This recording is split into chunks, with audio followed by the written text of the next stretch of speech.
Joining me is Jo-Dee Burback from the Iris Collective. Jo-Dee, thank you very much for joining me. Oh, good afternoon, Peter. Thanks for having me. Tell us about the Iris Collective, and you've co-founded. Tell us just some more information about that. It's a group for women and those who identify as women and girls. Uh, in order to support one another, Cranla Warren, so she's a organizational psychologist, PhD here in town, who works in the leadership space. She and I got together and we were talking about the fact that in Stratford, there are some women's groups, but we were looking for a specific type of support that women could give each other. And I guess a little background to that is um, we know that we're in a society in Stratford where the population is half women. Actually, it's 52% women and 48% men. But when we look at organizations and leadership, especially, we see that's not reflected at the tables of leadership. So we were trying to figure out ways that women could support one another to work within a system that isn't made for us, uh, so that we can find ourselves represented a little bit better. It's not a matter of trying to overthrow all the tables and take over. No, we actually would like to just um, initially be able to enter a system a little easier that isn't structured for us. And then maybe a secondary goal is to be able to mold that structure so it's actually easier for women to participate.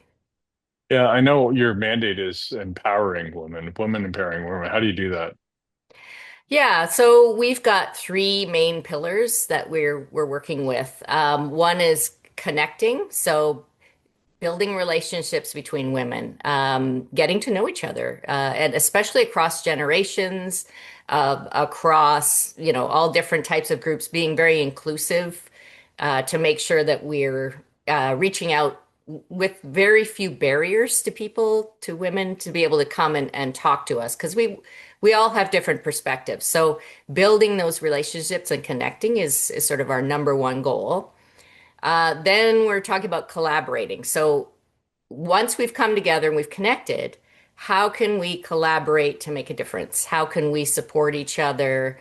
How can we then move to the third pillar, which is community? So, how does what we do support the community as a whole? Support everyone who lives in the community. And do you have any mentorship, or how does that work? Or is it Yeah, just so education? we're taking three different approaches as well to that. What we'd like to do, what we're starting with is sort of the connect piece, where we're having events where women can get together and they're very interactive, where people will sit down at a table and have a discussion with each other. We take notes and sort of building on our collective of women. What do we want to see and how will we get there? Then the sort of the collaboration piece is bringing together specifically women who could possibly mentor each other. And it's not sort of a formal business mentorship as much as it is, let's bring together people from different generations who maybe, one person has an experience in a certain type of field or, sport or whatever that could reach across and basically form a relationship or mentorship with younger people, or even vice versa. Sometimes older folks need to have mentors that are younger so that we can better connect and understand other generations.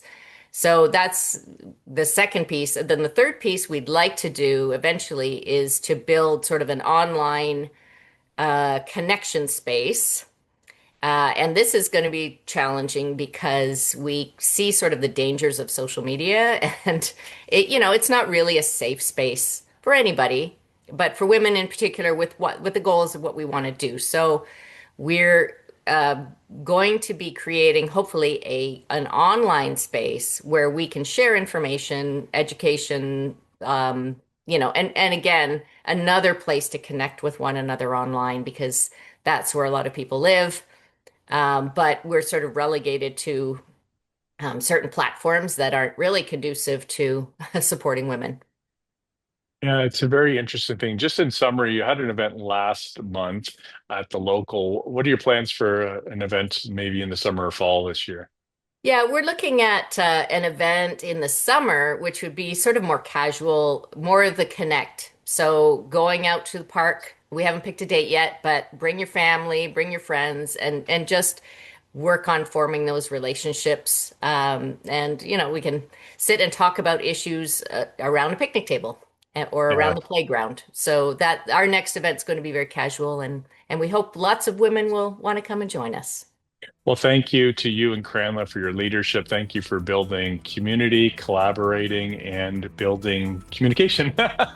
So thank you very much for everything you're doing to empower women. All right. Thank you, Peter. Really appreciate having the chance to talk about it.